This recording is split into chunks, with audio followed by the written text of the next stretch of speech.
supporters weren't happy at all. Even Trump's reliable buddies over at Fox News are.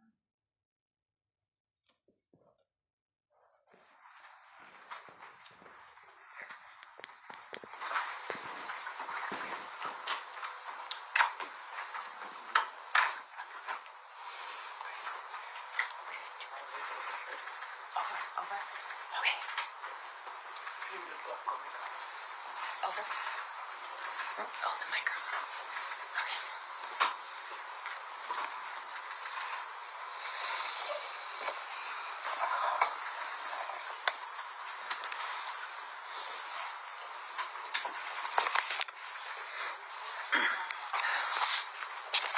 Thank you for coming today. I'm attorney Gloria Allred, and today we are here with the first victim to have documented proof that she filed a police report against Jeffrey Epstein. In 1997, Alicia Arden, who is here with me today, filed a police report with the Santa Monica Police Department alleging that Jeffrey Epstein committed a sexual battery against her when she met him at the Shutters Hotel in Santa Monica, California. Mr. Epstein said, "Team managers, remove underperformance from your team in the fastest, easiest, and cheapest way to make in Santa Monica, California. Mr. Epstein said that he was a representative of Victoria's Secret and that he was interviewing and auditioning models to appear in the Victoria's Secret catalog. When Alicia realized that Epstein was using his position to touch her in a sexually inappropriate way, she left and reported him to the police. The details of what happened to Alicia in that room with Mr. Epstein were explained at a press conference that Alicia and I held in 2020. We will forward those details to the press who request them. Unfortunately, no prosecution ever took place. Alicia alleges that she would have been willing to testify against Jeffrey Epstein if the criminal case had been filed, but that never happened. Alicia feels that if Epstein had been forced to face the consequences of his criminal behavior at that time, perhaps many other women and children could have been spared from the sexual abuse and sex trafficking that many were forced to suffer.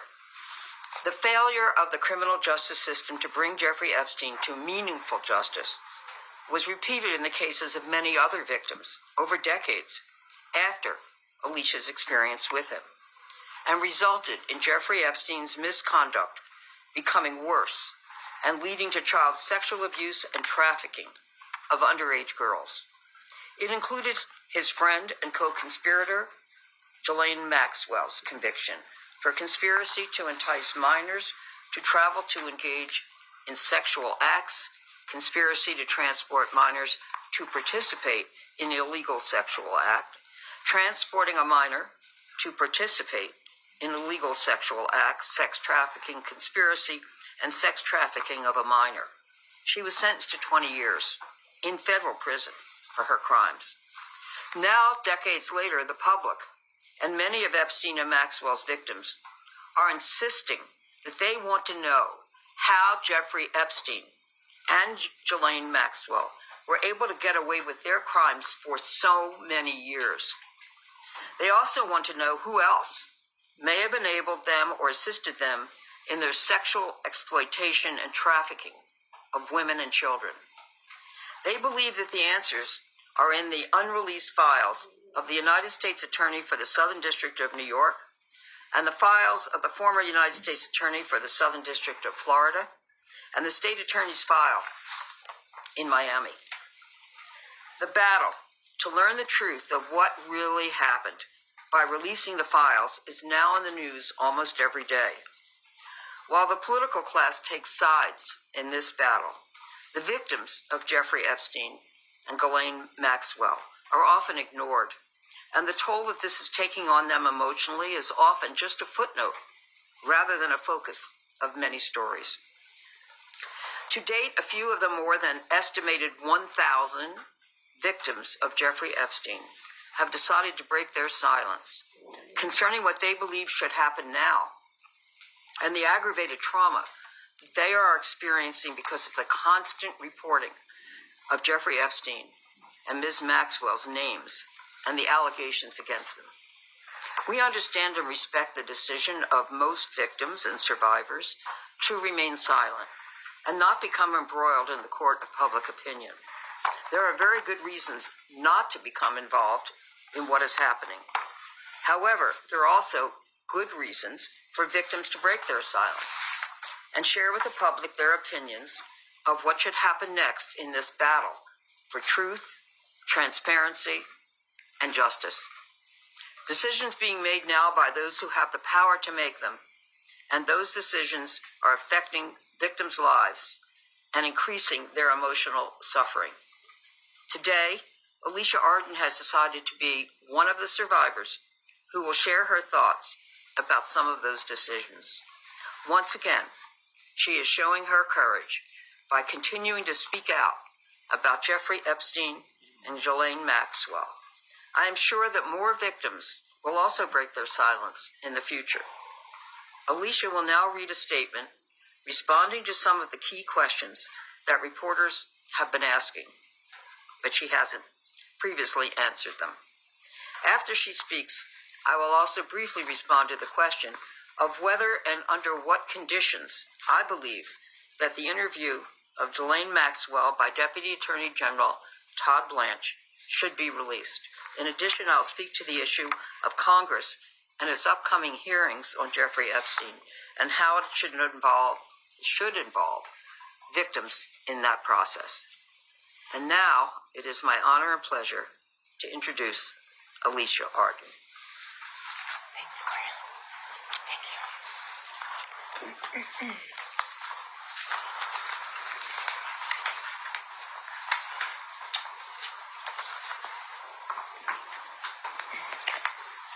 You can move over. Move over here. Okay.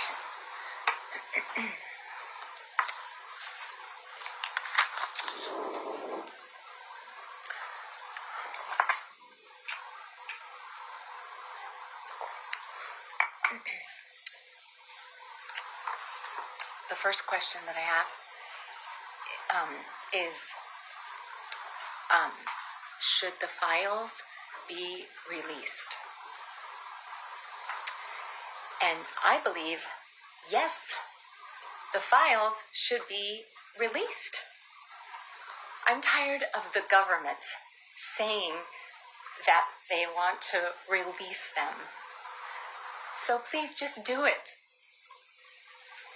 And the next question is, should Miss Maxwell be pardoned? No, Ghislaine Maxwell should not be pardoned. She was convicted of sex trafficking of children. This is a terrible crime. Our next question is,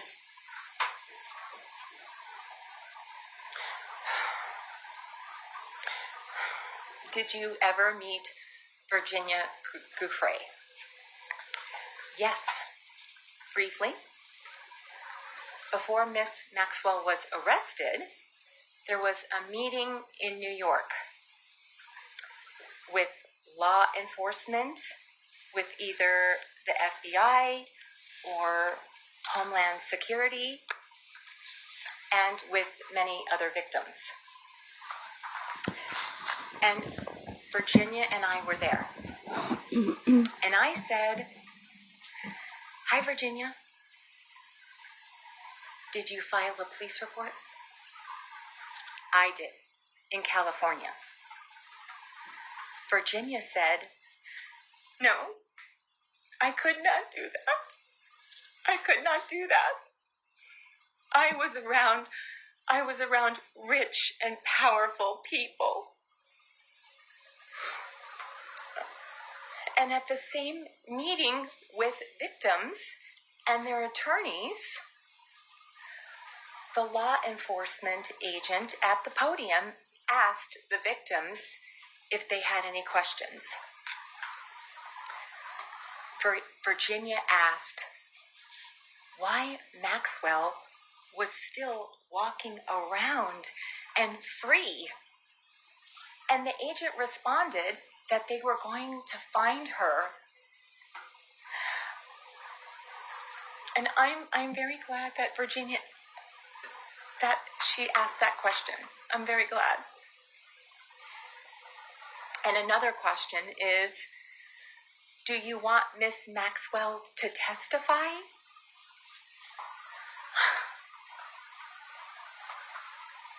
I don't know. I'm not sure. I'm really not sure if we can even believe her. But, I mean, I would like to know what the U.S. Deputy Attorney General, Todd Blanche, asked her and what she actually said to him. And the last question, how do you feel?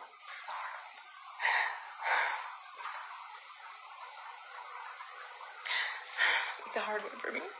How do you feel about seeing Jeffrey Epstein in the news every single day and every night, all the time? And the story in the news almost every day and every night. It's very upsetting to me, and I cry with tears like I am now. In my living room, watching this all the time when I see it on the news every day. Jeffrey's in my brain, and I see him again and again, and I remember what he did to me in that hotel room. And I feel pain in my heart for myself and all for the other victims everywhere. And I see it every single day on the news. Thank you.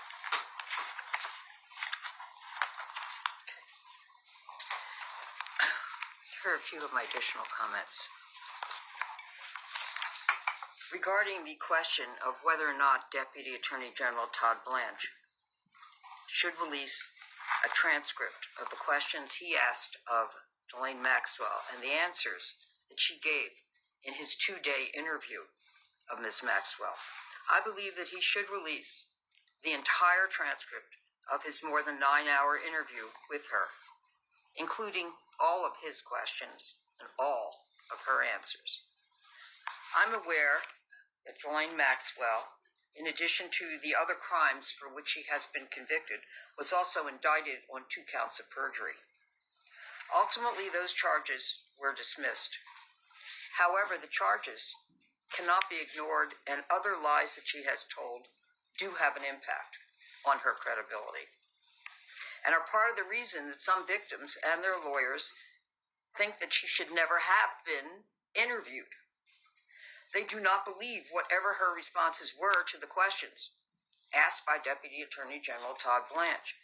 In my opinion, if the transcripts were released, then everything that Ms. Maxwell said in the interview should only be released if they're accompanied by corroboration of her statements and or evidence of inconsistent statements by her and or proof that she lied about some of her statements, if she did.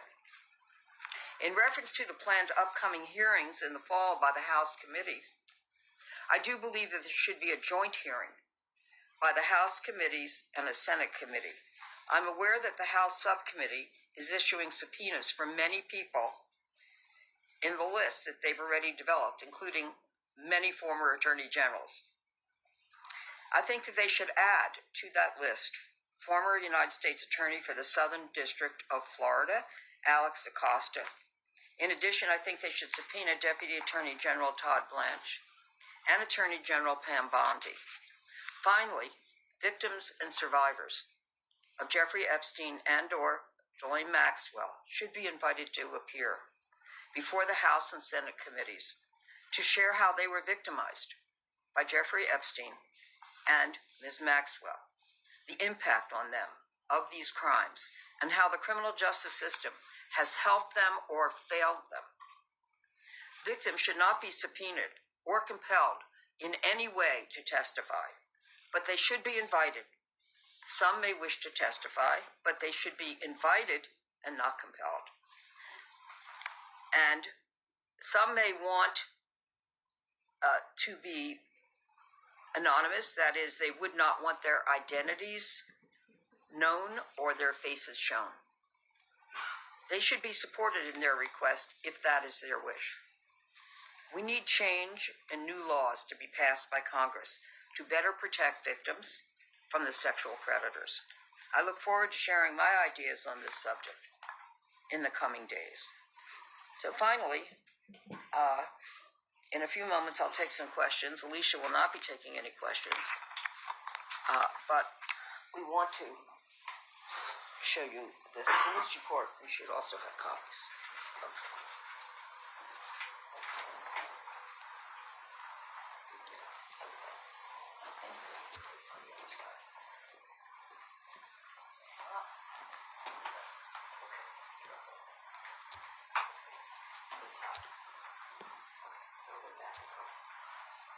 So this is her police report. I provided you copies of that.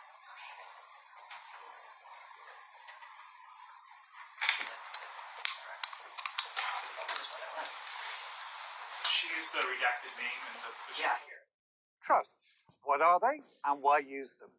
Trusts have been used for centuries to protect what matters most. She used the redacted name and the Yeah, here. So, yeah, this is the 1987 Santa Monica Police Department crime report accusing Jeffrey Epstein of sexual battery of Alicia Arden. The redactions were made by, not by us, but this is the way we received the police report. Previously, I have asked for an unredacted copy, but I have not ever received it. So I'm going to try again. So, but you have that. Okay. And that's it.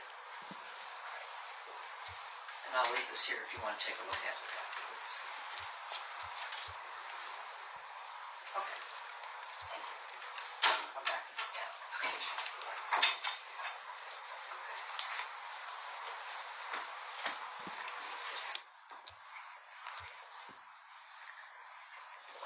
Okay. That's good. Okay. Okay. I'll be happy to take a few questions if you have any. Ms. Allred, other than holding a press conference like this, what more can you do to try to compel the government to release what you're asking for?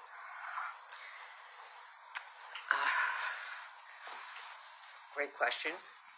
How can we compel the government to do it? I think that the answer is that the power lies in the representatives of the people in Congress, in the House and the Senate. We do not have any lawsuit pending, and therefore we cannot subpoena documents or individuals. I do represent, or have represented, 27 victims of Epstein, some Epstein and Maxwell, some underage, some adults. But any legal work we were doing for them has been accomplished. So having said that, you know, victims have become a political football for the Congress. We're really talking about law, not politics, but politics is now very much involved. And so the answer is it's going to be up to them. But individuals and groups have the power of public opinion, the court of public opinion. They can write to their elected representatives. They can also ask them the question of what they're going to do at town halls, many of which are being conducted across the country. Some of them very heated town halls with very frank and specific questions and allegations made by the people who are attending. But I think in the end, you know, they're there to represent their constituents, and it appears that the majority of the people in the United States in most polls would like to see more transparency of the evidence being revealed to them. I have a question specifically about this. You mentioned that no charges were ever filed. That's correct. Can you talk us through the Not process? in this case. Right. Can you talk us through the process between police report being filed and no charges? Was there anything potentially nefarious in that process? Any sort of cover-up you're suggesting there? Well, we tried to get to the bottom of it. Why? Previously, a number of years ago. And I wrote to law enforcement to try to obtain the answer to the question. Their response was that they thought that Ms. Art only wanted to warn him and not to have him prosecuted. She denies that. You know, I don't know how they reached that conclusion, and for now, it doesn't matter to me. But the point is, often it is a perception, based on my experience, that law enforcement sometimes discourages victims from wanting to go ahead. And that was many years ago. That was decades ago. And sometimes, in 1997, which is when it took place, law enforcement, for whatever reasons they had, might have discouraged it. Alicia has alleged previously that she did want to file a police report, that she was discouraged the first time, but then she went back and insisted on being able to file a police report. And she did. So all I can say is, I think law enforcement needs to do a better job of supporting victims, having perhaps, women, victim advocates there to support victims and to help them to understand how they can play a role in prosecutions and support them so that predators could, in fact, be prosecuted. But I'm saying her position is she wanted him prosecuted. She would have testified. Right. But so that's you don't have any evidence that there was an actual sort of cover-up here. It was potentially just how these things were handled kind of badly, at that time. My understanding is that they did contact Mr. Epstein, that is law enforcement, and he denied it. Okay. What a surprise. Thanks. I don't know whether or not they ever contacted Mr. Wexner, who was owned or was the head of Victoria's Secret. Thank you for your question. Okay, any other questions? Yeah, are you worried about victims still coming forward with how the federal government is handling this now? Am I worried about it? Yeah. The question is, am I worried about other victims coming forward given how it appears to be handled right now by the government? Well, having been involved in this case for a number of years now, it's my guess that most of the victims have lawyers, not all. And so they've been getting support from their lawyers and also from therapists, because therapy has been made available to them if they would like to take advantage of it, no cost to them. But this is, a whole new chapter. Politics is brutal. And there are still a lot of people that don't believe victims. And so, as I said, I respect their decision if they decide to come forward or don't come forward. But they should be invited. And they should be supported and not discouraged. So I just leave it up to them. I mean, some of them are still being very triggered by what's going on in the news, as obviously Alicia is, has been. Because some of them have tried to move on from this emotionally and have not been successful. because now it's there every day, streaming on the internet, discussions at home around kitchen tables, and it's tough. Okay, so it's up to them if and when. I just don't want Congress to be pushing them around. We don't want them to be bullied, and we don't want them to be challenged. They've gone through a process. Many of them have spoken to law enforcement, but didn't testify for one reason or another. One reason perhaps was that Jeffrey Epstein died, or, was the victim of homicide. I'm not here to talk about that today. So, sometimes there's a lot of fear, and sometimes there's just a lot of emotion. So we'll have to see who decides to come forward.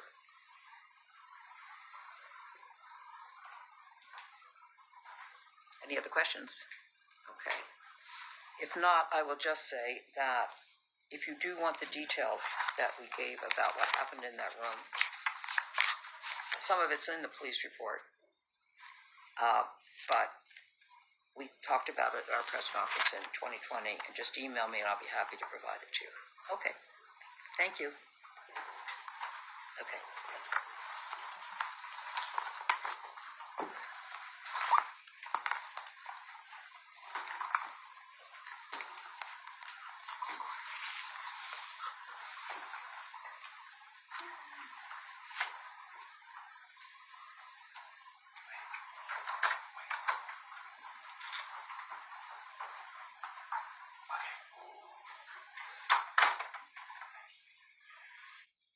When I first had these shelves installed, I did not have a single piece to put on them. I'm on Etsy.